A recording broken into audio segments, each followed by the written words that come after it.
मैं ये समझती हूँ कि इमरान साहब की पोटली से सारी चीज़ें निकल चुकी हैं, पोटली खुल चुकी है और उस खुली पोटली में अब कुछ भी नहीं है। और धमकियाँ वो दे रहे हैं, एक एक धमकी थोड़े थोड़े दिन बाद डिफ्यूज़ होती जा रही है।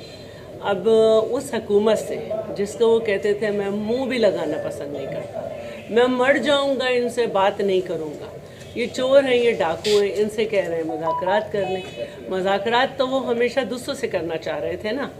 तो पहली बात ये है कि सदर आसिफ अली जरदारी साहब ये कह चुके हैं कि इलेक्शन, जनरल इलेक्शन अपने वक्त पे होंगे। अगर ये पंजाब की और केपी की असेंबली तोड़ना चाहते हैं तो इधर इलेक्शन करा दिए जाएंगे और पीपल्स पार्टी पार्टिसिपेट करेगी।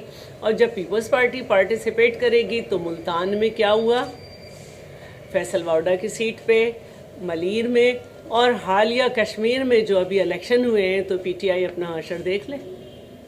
हम तैयार हैं।